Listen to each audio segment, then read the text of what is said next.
मित्रों, हमारे सनातन या फिर हिंदू धर्म में ज्यादातर देवी देवताओं का संबंध भारत के ही अलग अलग प्रांतों से दिखाया जाता है। फिर वो प्रभु श्री राम हो जो अयोध्या नगरी में अवतरित हुए, या फिर लीलाधारी भगवान श्री कृष्ण जिन्होंने अवतार लेने के लिए पवित्र मथुरा नगरी को चुना। ऐसे में ये प्रश्न उठना तो स्वाभाविक है कि हिंदुओं के सभी देवी देवताओं का जन्म भारत में ही क्यों हुआ। तो मित्रों, इस प्रश्न का उत्तर जानने के लिए बने रहे हमारे साथ इस वीडियो के अंत तक। नमस्कार और इस स्वागत है आपका फैक्टोरम गोविंद पर एक बार फिर। मित्रों, ये समझने के लिए कि हिंदू देवी देवता भारतवर्ष की इस पावन धरती पर ही अवतरित क्यों हुए, सबसे पहले हमें भारत के प्राचीन इतिहास पर नजर डालनी पड़ेगी, जिसका उल्लेख हमारे पौराणिक ग्रंथों में भी मिलता है। दरअसल भारत का जो रूप आज हम देख रहे हैं और हमें ऐसा लगता है कि भारत इतना ही बड़ा है, हजारों साल पहले ये ऐसा नहीं था, बल्कि पृथ्वी के इस सबसे बड़े भूभाग को प्राचीन काल में जम्बूद्वीप के नाम से जाना जाता था। मार्कंडेय पुराण में वर्णन है कि जम्बूद्वीप का फैलाव उत्तर दक्षिण के बजाय मध्य के क्षेत्र में ज्यादा था और उस फैलाव क्षेत्र को मेरुवर्ष या फिर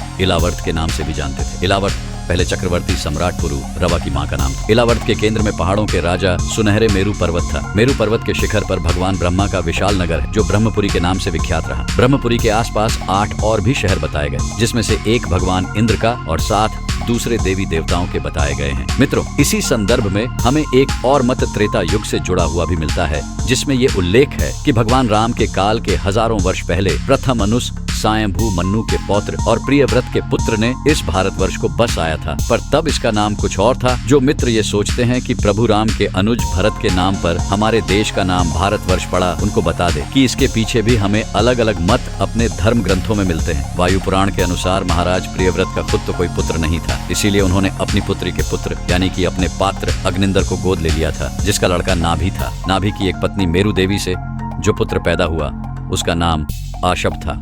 इन्हीं राजा ऋषभ के पुत्र भरत हुए और इन्हीं के नाम पर हमारे देश का नाम भारतवर्ष पड़ा। साथ ही एक और प्रचलित मत ये भी है कि पूर्व वंश के राजा दुष्यंत और शकुंतला के पुत्र भरत के नाम पर ही हमारे देश का नाम भारतवर्ष पड़ा, जिसके बारे में आपने भी काफी सुना होगा।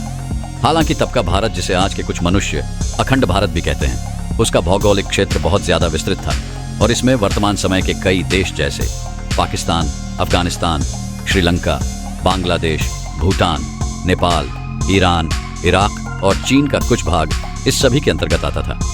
यही अखंड भारत आर्यवर्त के नाम से भी प्रसिद्ध था। और मित्रों, ऐसा नहीं है कि हिंदू मंदिर सिर्फ भारत में ही देखने को मिलते हैं। दुनिया के कई देश हैं जहां प्राचीन मंदिर के प्रमाण मिलते हैं और ऐसी कई जगह हैं जहां आज भी सनातन रीति रिवाज से पूजा पाठक होता है।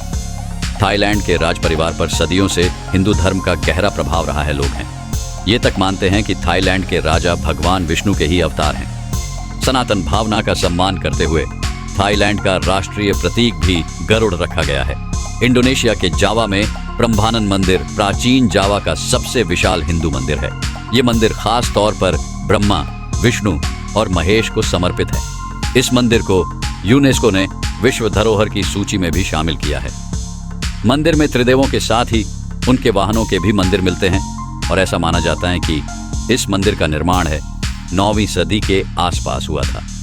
इसके अलावा बाली में पूरा तमन सरस्वती मंदिर और जावा में स्थित सिंहसरी शिव मंदिर भी मौजूद है, जो इस बात का प्रमाण है कि अखंड भारत काफी दूर तक फैला हुआ था और हिंदू धर्म की नींव सिर्फ उस भारत से नहीं निकली है जैसा हमें आज के समय में नजर आता है। मित्रों, मैक्सिको तक में एक खुदाई के दौरान भगवान गणेश और मां लक्ष्मी की प्राचीन प्रतिमाएं मिली थी। जानकार मानते हैं कि मैक्सिको शब्द संस्कृत के मक्सिका शब्द से ही आता है और मैक्सिको में ऐसे हजारों प्रमाण मिलते हैं जिनसे ये सिद्ध होता है कि हिंदू धर्म की पहुंचे यहां तक थी।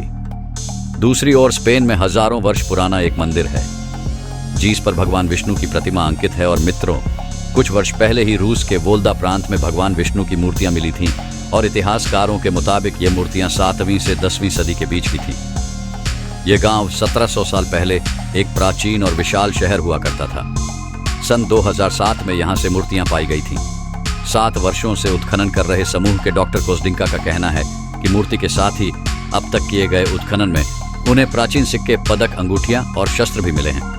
कंबोडिया में भी बड़ी संख्या में हिंदू और बौद्ध मंदिर देखने को मिलते हैं, जो इस बात का जीता जागता उदाहरण है कि कभी यहाँ भी हिंदू धर्म अपने चरम पर था। ये भी माना जाता है कि पहली सदी में कंबोडिया नामक एक ब्राह्मण ने हिंद चीन में हिंदू राज्य की स्थापना की थी और इन्हीं के नाम पर कंबोडिया बना। हालांकि कंबोडिया की प्राचीन धनत कथाओं के अनुसार इस उपनिवेश की नींव आर्य देश के राजा कंबो स्वयंभूमि ने डाली थी, जो एक बहुत बड़े शिव भक्त थे।